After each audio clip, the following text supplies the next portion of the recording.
Hello warriors, प्रचंड मेहनत करून इथंपर्यंत पोहोचल्यानंतर आता आलाय तो टप्पा, जो टप्पा डिसाईड करणार आहे की तुमचं स्वप्न पूर्ण होणार आहे की तुम्हाला परत एकदा अगदी स्टार्टिंग पॉईंटला जाऊन नव्याने सुरुवात करावी लागणार आहे. या शेवटच्या टप्प्यावरती तुमचा थोडासा कमी झालेला आत्मविश्वास आणि इतरांसोबत केलेलं कंपॅरिझन या दोनच गोष्टी पुरेशा आहेत तुम्हाला अपयशाकडे घेऊन जाण्यासाठी. आणि म्हणूनच हे शेवटचे 24 तास आणि एक्झाम हॉलमध्ये आपला माइंडसेट काय असायला पाहिजे याच्यावरती मी बोलणार आहे. कारण बऱ्याचशा वॉरियर्सने रिक्वेस्ट केलेली की मॅम एक्झामला जाता जाता काही टिप्स द्या ज्या ॲक्च्युली एक्झाम हॉलमध्ये आम्हाला हेल्पफुल ठरतील. कारण लास्ट टाईम प्री क्वालिफाय करण्यासाठी त्या खूप हेल्पफुल ठरलेल्या. प्रीसाठीचा तुमचा माइंडसेट आणि मेन्ससाठीचा तुमचा माइंडसेट याच्यामध्ये थोडासा डिफरन्स असेल. कारण आता तुम्हाला 2 पेपर द्यायचे आहेत, पेपर 1 पेपर 2. हे दोन्ही पेपर एकाच दिवशी आहेत आणि त्याच्याही पुढे जाऊन आता सध्याचं जर आपण वातावरण पाहिलं तर वाढणारी उष्णता आपल्याला म्हणजे जीव जो आपला कासावीस होतो बेचैन झाल्यासारखं होतं. या सगळ्या गोष्टी टॅकल करून तुम्हाला कॉन्सन्ट्रेट करायचं आहे. सो सगळ्यात पहिल्यांदा तर या उरलेल्या वेळेमध्ये तुम्हाला काय करायचं आहे, काय अवॉइड करायचं आहे याच्याबद्दल बोलूयात. पहिली गोष्ट, आता शेवटच्या वेळेत म्हणजे शेवटच्या 24 तासामध्ये तुम्हाला तुमचं नॉलेज, तुमचं ज्ञान जे आहे ते वाढवायचं नाही आहे. ते वाढवण्याच्या भानगडीत पडू नका. तुम्हाला आता शेवटच्या वेळेत फक्त तुमचा कॉन्फिडन्स वाढवायचा आहे. कारण तुम्ही हे खूप सगळ्या मूवीजमध्ये पाहिलं असेल, रिअल लाईफमध्ये पाहिलं असेल, खूप सगळे इन्स्पिरेशनल स्टोरीज ऐकल्या असतील. केवळ कॉन्फिडन्सच्या जोरावरती लास्ट मुमेंटला अगदी आपण हरणार आहे हे समोर दिसत असताना सुद्धा आत्मविश्वासाच्या जोरावरती ती फाईट, ती लढाई, जी पण स्पर्धा असेल ती जिंकली जाऊ शकते. म्हणून तुम्हाला कॉन्फिडंट राहायचं आहे. आणि दुसरा मुद्दा असा आहे की तुम्ही आत्ता जेवढं पण आजूबाजूला पाहाल तुम्हाला इतक्या इम्पॉर्टंट गोष्टी तुमच्या डोळ्यासमोर येतील. कारण जसं तुम्हाला प्रत्येक गोष्ट लास्ट मोमेंटला इम्पॉर्टंट वाटत असते तशीच ती तुमच्या शिक्षकांना पण वाटत असते, तशीच त्या प्रत्येक मेंटॉरला वाटत असते, तशीच तुम्हाला गाईड करणाऱ्या प्रत्येक व्यक्तीला वाटत असते. आणि त्याच्यामुळे तुमच्यासमोर अशा गोष्टी येत राहतात ज्या ॲक्च्युली तुमच्यासाठी कदाचित नवीन असतील, तुम्ही त्या आधी वाचलेल्या नाही आहेत, पण तुम्हाला त्या इम्पॉर्टंट वाटतात. आणि या सगळ्यामध्ये असं होतं की नवीन नवीन नवीन इतकं सगळं येतं समोर की हे पण वाचायचं आहे, ते पण वाचायचं आहे, ते पण वाचायचं आहे. आणि मग फायनली विचार येतो की माझं एवढं सगळं राहिलं आहे, माझा अभ्यासक्रम कंप्लीट झालेला नाही आहे, एवढे महत्त्वाचे मुद्दे माझ्याकडून राहून गेले, ही टेस्ट माझ्याकडून राहून गेली, ही PDF माझ्याकडून रीड करायची राहून गेली, मला हे पण करायचं आहे. आणि याच्यामध्ये जे तुम्ही ऑलरेडी अभ्यासलेलं आहे त्याची रिव्हिजन होत नाही. आणि जर या ट्रॅपमध्ये फसायचं नसेल तर बेस्ट वे आहे फक्त आणि फक्त तुमच्या टू डू लिस्टमध्ये, तुमच्या प्रायोरिटी लिस्टमध्ये ज्या पण गोष्टी होत्या की ज्या एक्झामच्या आधी मला रिवाईज करायच्या आहेत, फक्त त्याची प्रॉपर रिव्हिजन करा. कारण हे रिव्हिजन तुमचा स्कोर वाढवण्यासाठी 100% हेल्पफुल ठरणार आहे. आणि तुम्हाला तेच करायचं आहे. मला आठवतं कालच्याच क्लासमध्ये आमचा एक स्टुडंट विचारत होता की मॅम सगळंच झालं आहे असंही वाटतं आणि सगळंच राहिलं आहे असंही वाटतं, म्हणजे कळत नाही आणि असं लगेच एक्झाम होऊन जावी असं वाटतंय. म्हणजे तुम्ही ज्यावेळेला एक तुमची प्रॉपर लिस्ट बनवलेली असते, एक प्रॉपर प्लॅन बनवलेला असतो आणि तो प्रॉपरली फॉलो केलेला असतो, त्याच्यानंतर तुम्ही एक्झामच्या दिवसापर्यंत इतके कॉन्फिडंट होतात की तुम्हाला शेवटच्या दिवशी कळत नाही की मी नेमकं काय वाचू. कारण तुम्ही ऑलरेडी सगळं अभ्यासलेलं असतं. मला लास्ट इयरचा म्हणजे 2022च्या मेन्सचा एक्सपिरियन्स शेअर करायला आवडेल की मी माझी एक लिस्ट बनवलेली होती. मला कुठले कुठले क्वेश्चन पेपर सॉल्व्ह करायचे आहेत, त्याच्यानंतर कुठल्या क्वेश्चन पेपरच्या अनालिसिसची रिव्हिजन करायची आहे, कुठले टॉपिक आहे जे मला पेपरचं म्हणजे क्वेश्चन पेपर व्यतिरिक्त करायचे. आणि एक्झामच्या 1 दिवस आधी म्हणजे 2 दिवस आधी माझं हे सगळं झालेलं होतं. आणि शेवटचा 1 दिवस माझ्याकडे कंप्लीट रिकामा होता की त्या दिवशी मी विचार करत होते की मी नेमका काय अभ्यास करू. आणि हे असं होतं, तुमच्यापैकी काही लोक असतील ज्यांनी हे एक्सपिरियन्स केलेलं असेल. जर तुम्ही केलेलं असेल तर मला नक्की कमेंटमध्ये सांगा. अदरवाईज आपण कंटिन्यू म्हणजे जेव्हाही पाहिलं ना तेव्हा आपण या कन्फ्युजनमध्ये असतो की मला हे वाचायचं आहे, ते वाचायचं आहे, हे करायचं ते करायचं. कारण आपल्याकडे कुठलीच एक प्रॉपर टू डू लिस्ट नसते. सो शेवटच्या 24 तासामध्ये, शेवटच्या एका दिवसामध्ये तरी नवीन कुठल्याही गोष्टीच्या मागे पळू नका. जे तुम्ही ऑलरेडी केलेलं आहे ते प्रॉपरली रिवाईज करा. कारण ते जर तुम्ही डबल वाचलं तर कदाचित एक्झाममध्ये प्रश्न आल्यानंतर तुम्हाला आठवेल, पण तुम्ही जे काही नवीन वाचत बसाल एक्झाममध्ये तुमचं 2 ऑप्शनमध्ये कन्फ्युजन होण्याचे चान्सेस जास्त आहेत.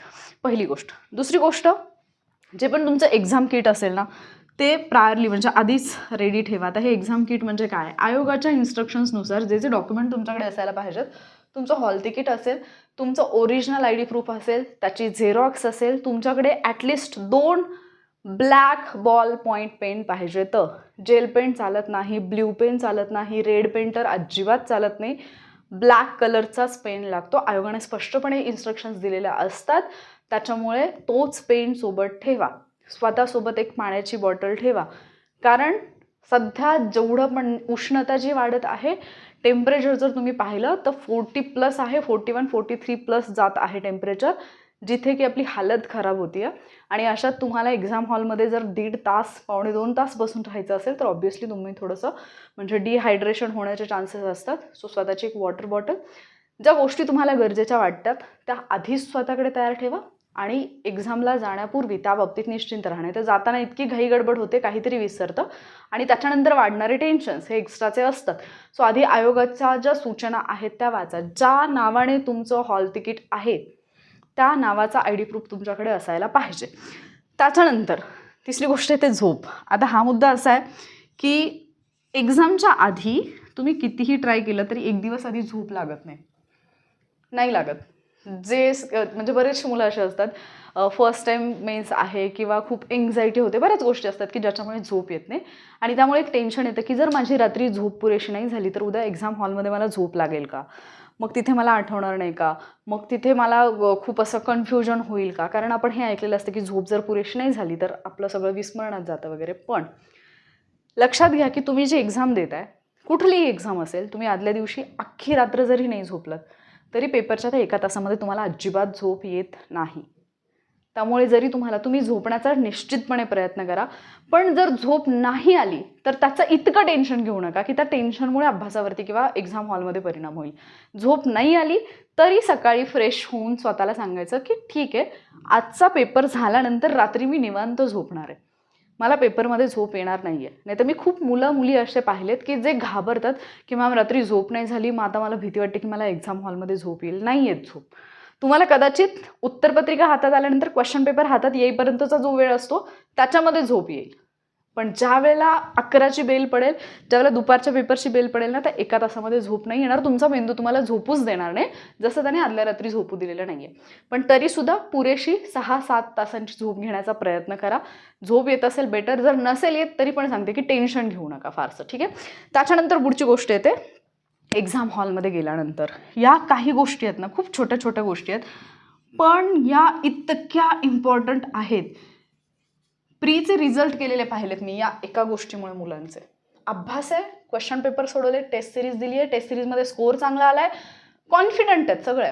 केवळ एक्झाम हॉलमध्ये पॅनिक होणं, नको त्या गोष्टींकडे लक्ष देणं, इन्व्हिजिलेटर असतील, तिथे असणारे इतर लोक असतील, त्यांच्या गप्पा, त्यांनी काहीतरी असं बोलणं किंवा त्यांनी दुसऱ्या एखाद्या स्टुडंटला काहीतरी बोलणं, त्याचा आपल्यावरती परिणाम होणं, आपण त्या गोष्टीमध्ये इन्व्हॉल्व्ह होणं आणि स्वतःचा BP हाय करून घेणं, याच्यामुळे परत कॉन्सन्ट्रेशन होत नाही, जे वाचलेलं आहे ते आठवत नाही आणि याच्यामुळे मार्क्स जातात. एक्झामला गेल्यानंतर एकच गोष्ट डोक्यात ठेवायची, त्या दिवशी सकाळपासून ते संध्याकाळी दुसरा पेपर होईपर्यंत जी गोष्ट माझ्या एक्झामशी रिलेटेड नाही आहे, माझ्या क्वेश्चन पेपरशी रिलेटेड नाही आहे, जी गोष्ट मला डिस्टर्ब करू शकते, त्या गोष्टीपासून कटाक्षाने दूर राहा. माझा स्वतःचा एक्सपिरियन्स आहे. 2018च्या मेन्सला जेव्हा मी गेले होते PSIच्या, एक्झामला जाईपर्यंत माझं सकाळपर्यंत सगळं ठीकठाक होतं. पण जस्ट पेपरला जायचा 1-2 तास आधी मी थोडीशी इमोशनली डिस्टर्ब झाले आणि त्याचा परिणाम असा झाला की जवळपास 7 ते 8 प्रश्न ज्यांची उत्तरं मला येत होती ती सुद्धा मी चुकवून आली. आणि हा इतका मोठा लॉस असतो जो लाईफ टाईम भरून निघत नाही. त्याच्यामुळे कुठलीही व्यक्ती, एकतर मी तुम्हाला खूप म्हणजे हे सजेस्ट करेन, तुम्ही घ्यायचं की नाही हे सजेशन हे तुमच्यावरती असेल, पण हा माझ्या लाईफमधला एक्सपिरियन्स आहे. निगेटिव्ह एनर्जीत सोबत घेऊन जाऊ नका. आपल्याला एक खूप घाण सवय असते की आपण, घाण नाही येते ॲक्च्युली आपल्या संस्काराने, ती चांगली सवय असते, पण ती चांगली सवय आपल्यासाठी धोकादायक ठरते. जसं की मला एक सवय की मी एक्झामला जाताना वडीलधाऱ्या माणसांचा आशीर्वाद घ्यायचा, ही माझी नेहमीची सवय. आता मी बाहेर होते तर मी, आमच्या इथले एक काकू होते, मी त्यांच्या पाया पडायला जायचे आणि मी जेव्हा पण त्यांच्या पाया पडायला जायचे पेपरच्या दिवशी सकाळी, मी असं पाया पडायला वाकले की त्या मला म्हणायच्या, होशील का पास? आणि तो टोन जो असायचा ना तो खूप वेगळा असायचा आणि मग ते माझ्या डोक्यात कुठेतरी राहून जायचं की का बोलल्या त्या अशा. मला म्हणायचं ना की यशस्वी हो, मोठी हो, पास हो, असं म्हणायचं, चांगलं म्हण.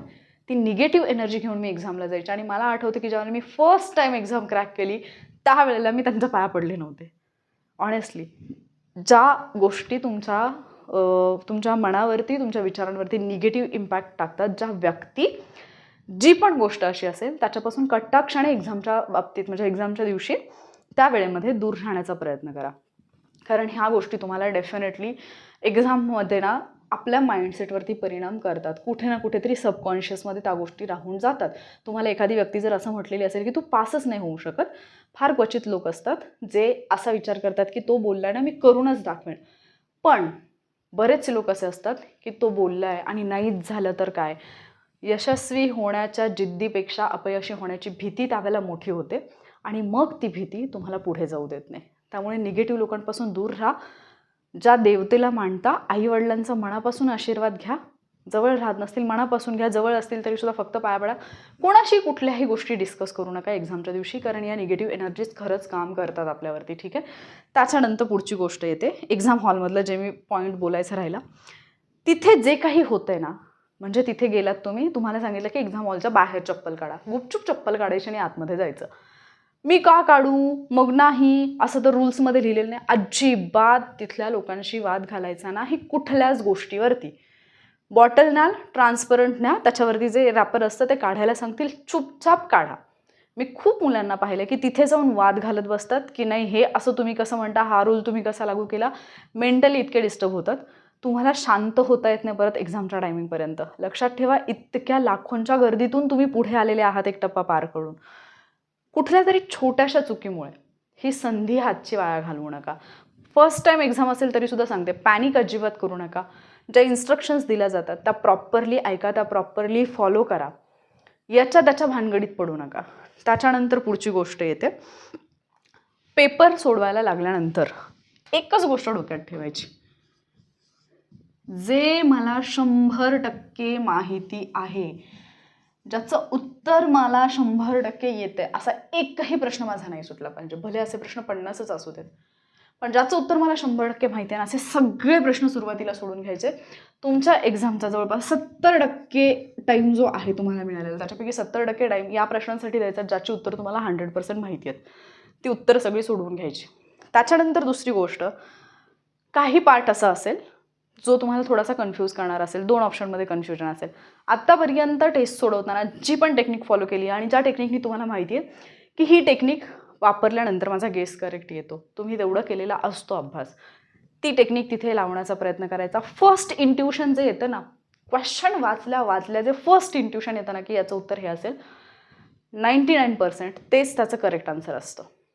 आपल्याला काय होतं ना, वाचता क्षणी एक विचार येतो, ते त्याचं उत्तर असतं, पण नंतर काही वेळातच दुसरा विचार येतो आणि मग आपल्याला असं वाटतं की नाही नाही हे असेल का. असं 2 ऑप्शनमध्ये कन्फ्यूज होता आपण तो ऑप्शन देतो जो आपल्या नंतर डोक्यात आलेला असतो आणि ॲक्च्युअली तिथे आपण बऱ्याचदा चुकतो. कन्फ्युजनवाले प्रश्न शक्यतो शेवटी सोडवायचे. कारण काय होतं ना की तुम्ही शेवटच्या प्रश्नाला जाईपर्यंत, ज्या प्रश्नाचं तुम्हाला कन्फ्युजन असतं, बऱ्याच वेळा असं होतं की त्याचं उत्तर तुम्हाला तिथंपर्यंत जाईपर्यंत मिळतं. म्हणजे मे बी एखाद्या क्वेश्चनमध्ये हिंट मिळते किंवा मे बी तुम्हाला अचानक आठवतं. कारण तुम्ही जर समजा अभ्यास करताना, उदाहरणार्थ एक हिस्ट्रीचा क्वेश्चन आहे, तुम्हाला तिथे कन्फ्युजन झालं आहे, 2 ऑप्शनमध्ये कळत नाही आहे. तुम्ही ज्या वेळेला पहिला प्रश्न वाचला, पहिल्या प्रश्नाला कन्फ्यूज झालेले आहात, तुम्ही हिस्ट्रीच्या 10व्या क्वेश्चनला जेव्हा जाता तेव्हा तुम्हाला कळतं की अरे नाही, काहीतरी इथे संबंध आहे, पहिल्या प्रश्नाचं उत्तर वेगळं आहे. असंही होऊ शकतं बऱ्याच केसेसमध्ये. आणि बऱ्याचदा असंही होतं की कदाचित तुम्ही ज्यावेळेला पुढचा विषय सोडवायला घेतात ना, अभ्यास करताना आपण कधीतरी असं केलेलं असतं की आधी हिस्ट्री वाचलेलं असतं, नंतर तो विषय वाचलेला असतो आणि मग त्यावेळेला ना ऑटोमॅटिकली ती वाली सिच्युएशन आपल्याला रिमाइंड होते, तिथे आठवते आणि मग तो वाला जो प्रश्न जिथे कन्फ्युजन होतं ना त्याचं उत्तर आठवतं. त्यामुळे जर कन्फ्युजन असेल तर सुरुवातीला ते प्रश्न लगेच सोडवू नका, नंतर सोडवा. त्याच्यानंतर पुढची गोष्ट येते. मग आता पहिल्यांदा काय करायला, जे 100% येते ना ते चुकवायचं नाही. काहीही झालं, माझा सगळ्यात पहिला म्हणजे माझा अजेंडाच असला पाहिजे की जे मला 100% येते ते मला काहीही झालं कुठल्याही किमतीवरती चुकू द्यायचं नाही आहे. जेवढं तुम्ही त्या गोष्टीवरती काम कराल ना, तुमचे रिझल्ट येण्याचे चान्सेस वाढतात. 3-4 वेळा मेन्स दिल्यानंतर हे मी तुम्हाला सांगते, कारण हे असं होतं एक्झाम हॉलमध्ये की आपण गोंधळून जातो. शिवाय जर फर्स्ट अटेम्प्ट असेल तर ऑलमोस्ट सगळे जी मुलं मेन्सला असतात 95च्या खाली तर अटेम्प्ट कोणी करत नाही. 100 अटेम्प्ट करतात. हे मी पहिल्यांदा ज्यावेळेला मेन्सला गेले मला माहिती नव्हतं, कारण मी 90 अटेम्प्ट केले होते पेपर 1ला. आणि जेव्हा मी बाहेर आले त्यावेळेला सगळ्यांचं चाललेलं की 100. मी म्हणायचे की असं कसं 100 यांनी अटेम्प्ट केलेत. सेकंड टाईम आपल्याला बऱ्याच गोष्टी माहिती होतात, बट फर्स्ट टाईम असतो तर आपल्याला माहिती नसतात बऱ्याचशा गोष्टी. पण तरीसुद्धा काळजीपूर्वक, म्हणजे अगदीच मला इंग्लिशचे बरेच प्रश्न असतात की अजिबात माहिती नाहीत आणि मी उगी ढगात गोळ्या मारतोय, इतकंही करू नका की 30-40 प्रश्न चुकवून आलात, असंही करू नका. ठीक आहे. त्याच्यानंतर पुढची गोष्ट येते, कुठलाही प्रश्न मराठी इंग्लिशच्या बाबतीत तर मी इतकं सांगते ना, इतकं केअरफुली रीड करा. कारण इथे सोपे सोपे प्रश्न कसे चुकतात. तुम्हाला विचारलेलं असतं की एक शब्द दिलाय आणि खालीलपैकी कोणता एक शब्द त्याचा विरुद्धार्थी शब्द नाहीये. पुढे नाही दिलेलं असतं, हे आपण बऱ्याचदा पाहत नाही. समानार्थी शब्दांच्या बाबतीत असेल किंवा वन वर्ड सबस्टिट्यूशन असेल, असे प्रश्न असतात की जिथे त्यांनी विचारलेलं असतं की खालीलपैकी कुठला एक ऑप्शन त्याचा मे बी सिनॉनिम नाहीये, अँटोनिम नाहीये किंवा वन वर्ड सबस्टिट्यूशनला कुठला फिट होत नाहीये. आपल्याला इतकं डोक्यात असतं, वरती फक्त समानार्थी विचारलं ना की आपण लगेच समानार्थी शब्द शोधतो. पहिलाच ऑप्शन समानार्थी शब्द असतो, आपण ते उत्तर देतो. नंतर रिअलाइज होतं एक्झाम हॉलमधून बाहेर आलो, त्यांनी विचारलं की समानार्थी नाहीये. पुढचे 3 ऑप्शन आपण वाचलेलेच नसतात. पुढच्या 3 ऑप्शनमधले आणखी 2 जे असतात ते समानार्थीच असतात.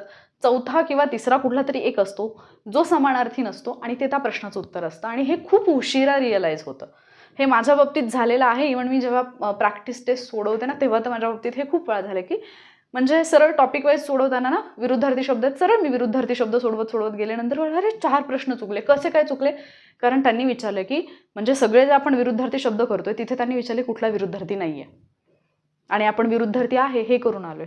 ज्यावेळेला जोड्या लावायचा प्रश्न येतो, मराठी व्याकरणमध्ये खूप जोड्या लावायचे प्रश्न येतात जिथे तुम्हाला म्हणींच्या जोड्या लावायला लावल्या जातात किंवा तुम्हाला वाक्प्रचारांच्या जोड्या विचारल्या जातात. त्यावेळेला काळजीपूर्वक वाचायचं की समानार्थी विचारली आहे की विरुद्धार्थी विचारली आहे. हे सगळे जे कीवर्ड्स असतात यांना अंडरलाईन करायची. यांना अंडरलाईन करा, सर्कल करा, त्यांना स्क्वेअर करा, काहीही करा, पण ते करा. कारण हे प्रश्न म्हणजे हे शब्द जे आहेत हे तुमची उत्तरं चुकवू शकतात. जर तुम्ही तिथे केअरफुली पाहिलं तर तिथे तुमचे मार्क्स वाचू शकतात. आणि ही फार गोष्ट म्हणजे इतकी इम्पॉर्टंट आहे ना ही गोष्ट की बऱ्याच मुलांचे रिझल्ट केवळ याच्यामुळे जातात आणि मग आपण त्याला नाव देतो काय, सो कॉल्ड सिली मिस्टेक. तर सिली मिस्टेक्स नसतात बाळांनो, तुम्ही ते नीट वाचलेलंच नाही आहे.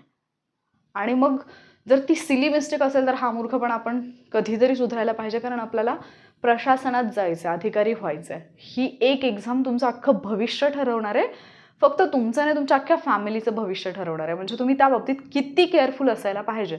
आणि आयोगाला तेच हवं आहे की तुम्ही किती कमीत कमी वेळेमध्ये किती अचूक गोष्टी हेरू शकताय, हेच आयोगाला चेक करायचं आहे. तुम्ही इतक्या लाखोंच्या गर्दीतून जर तुम्हाला वरती आणलेला आहे, तुम्ही आलेले आहात इथे, तुमच्याकडे काहीतरी क्वालिटी आहे ना, सो ती क्वालिटी तुम्हाला अजूनही जपता आली पाहिजे, इन्क्रीज करता आली पाहिजे. त्याच्यानंतर पुढची गोष्ट येते, तुम्हाला अटेम्प्ट वाढवायचा नाही आहे, स्कोर वाढवायचा. इतकं डोक्यात ठेवा.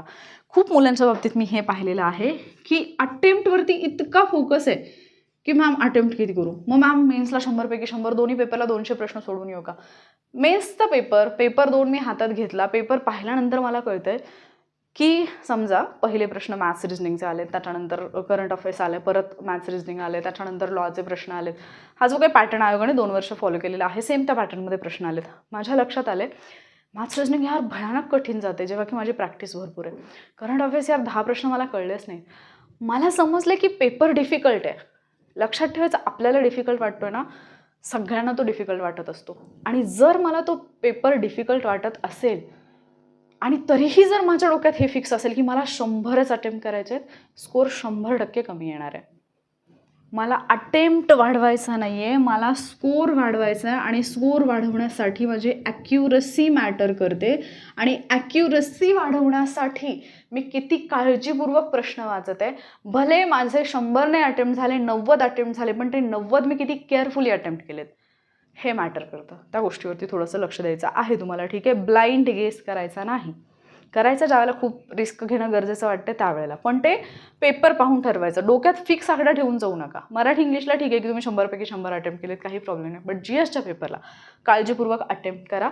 अगदीच मग 50-60 अटेम्प्ट केलेत असंही करू नका, कारण त्याच्यात तुमचं काहीच होणार नाही, रिझल्टमध्ये तुम्ही येणार नाही इतका कमी जर तुमचा अटेम्प्ट असेल तर.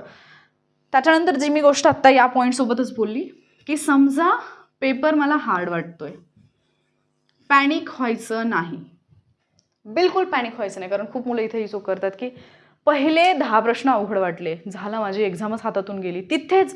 म्हणजे तुम्ही लढायला सुरुवात करण्यापूर्वी गिवअप करता, आणि ही खूप वाईट सवय असते आपल्याला. मी खूप मुलांच्या बाबतीत, प्रीच्या बाबतीत तर हे खूप पाहिले की पेपर सोडवायला लागलेत, पेपर थोडा कठीण वाटायला लागला.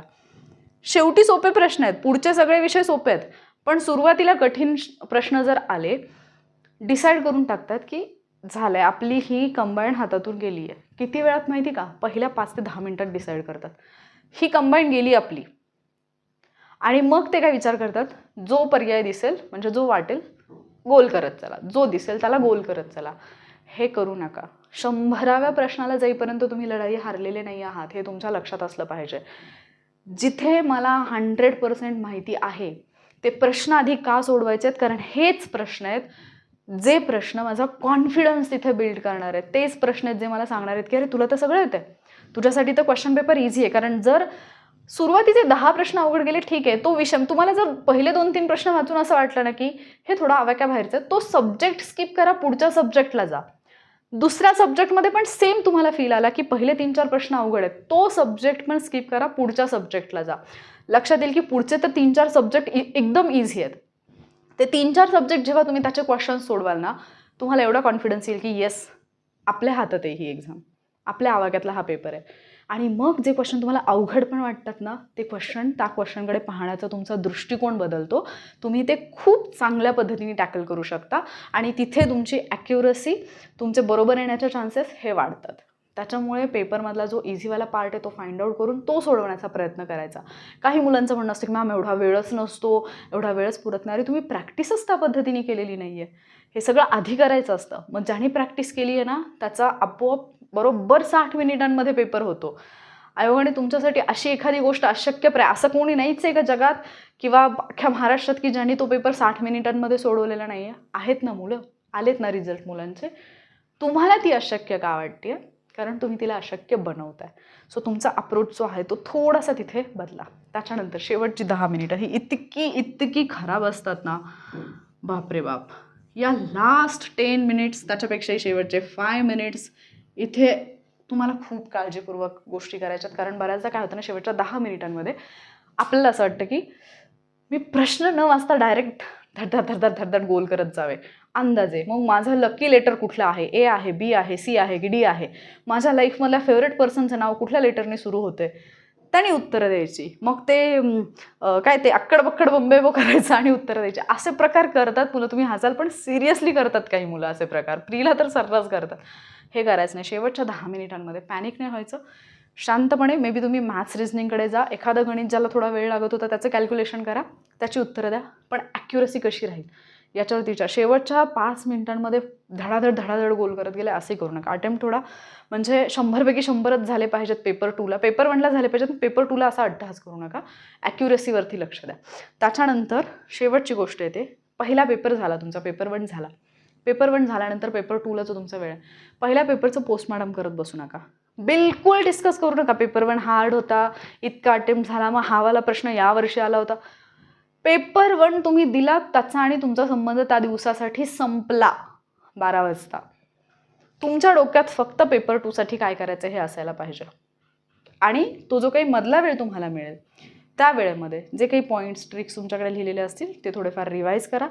पेपर 2साठी स्वतःचा माइंडसेट तयार करा. आणि दुसरी एक गोष्ट, मी लास्ट म्हणजे ज्यावेळेला सुरुवात केली होती ना लेक्चर वगैरे घ्यायला, तेव्हा मला असं वाटायचं की तुम्ही वर्षभर नाही वाचलं आणि तिथे 5 मिनिटं वाचून एक्झामच्या आधी वाचून काय होणार आहे. पण नाही, त्या गोष्टी फायदेशीर ठरतात. हे मला मेन्स जेव्हा दिली ना तेव्हा कळायला लागलं. कारण मला आठवतं की मेन्सला एक्झाम हॉलमध्ये जाण्यापूर्वी एक 5 मिनिटं गोष्टी मी वाचलेल्या होत्या ना, त्याच्यातून 2-3 प्रश्न माझे कव्हर झाले होते. त्यामुळे ही गोष्ट कळायला मला नंतर कळलं. प्रीच्या वेळेला मला असं वाटायचं की यार हे काय एक्झाम हॉलच्या बाहेर मुलं म्हणजे अगदी हॉलमध्ये जाईपर्यंत पुस्तक घेऊन बसतात आणि त्याचा काय फायदा होतो. पण तुम्ही स्पर्धा परीक्षा करताय ना, त्याचा फायदा होतो. हे मेन्सला गेल्यानंतर मला कळलं. तुम्हाला जर ते आधी कळलं असेल तर चांगली गोष्ट आहे. शेवटच्या मुमेंटपर्यंत वाचा, काही प्रॉब्लेम होत नाही. शेवटच्या मुमेंटपर्यंत वाचा. कदाचित तुम्ही जाता वाचलेलं एखादा पॉईंट तुम्हाला एक्झाम हॉलमध्ये दिसेल आणि ज्यावेळेला तो प्रश्न दिसेल ना, तुम्हाला इतकं भारी फील येईल, यार मी हे आत्ताच वाचलं आणि हे मला आलंय. पुढचे 4 प्रश्न ना असेच सुटून जातात त्या कॉन्फिडन्समध्ये. सो या गोष्टींची काळजी घ्या. बाकी अजूनही जर तुम्हाला काही डाऊट असेल की मॅम आणखी काही करता येईल का किंवा दुसरं काहीही, तर तुम्ही मला कमेंटमध्ये विचारू शकता. आणखी एक, जर खूप पॅनिक व्हायला होत असेल, जर एन्झायटी वाढत असेल, अँक्शियस फील होत असेल, घाबरल्यासारखं होतं आहे, हातपाय थरथरत आहेत, हृदयाची धडधड वाढते, हे होतं कारण मला म्हणजे फर्स्ट पेजच्या वेळेला, अगदी फर्स्ट नाही, मला वाटतं 2022ला पण असंच झालं होतं की माझ्या छातीचे ठोके एवढे वाढले, मला इतकी भीती वाटायला लागली की मला कळेच ना की काय होतं म्हणून. तर हे असं होऊ शकतं, जे की नॉर्मल आहे. डीप ब्रीदिंग करायचं. मी तो 4-4-4 वाला फॉर्म्युला जो सांगितलं तुम्हाला प्रीच्या वेळेला, तो फॉलो करू शकता. इनहेल करा 4पर्यंत काउंट करत करत, 4 सेकंडसाठी, म्हणजे 4पर्यंत काउंट करेपर्यंत तसाच पॉज राहा. देन 4 काउंटिंगपर्यंत एक्झेल करा आणि त्याच्यानंतर 4 काउंटिंगपर्यंत तसेच थांबा. काय होतं ना, तुमच्या ब्रेनला मग कळतं की काहीतरी आहे. म्हणजे ज्यावेळेला तुम्ही श्वास रोखून धरता 1 2 3 4 काउंट करेपर्यंत, सोडल्यानंतर परत 4 सेकंडसाठी तुम्ही हे करताय, तर तुमचा ब्रेन थोडासा ॲक्टिव्ह मोडमध्ये येतो आणि मग तुम्ही जे काही बाकीच्या ओव्हर थिंकिंगमध्ये गेलेले असतात, निगेटिव्ह झोनमध्ये गेलेले असतात, तिथून बाहेर पडायला तुम्हाला हेल्प होते. सो या गोष्टींची काळजी घ्या. तुम्हाला पेपरसाठी खूप खूप शुभेच्छा. स्वतःच्या मेहनतीवरती विश्वास ठेवा.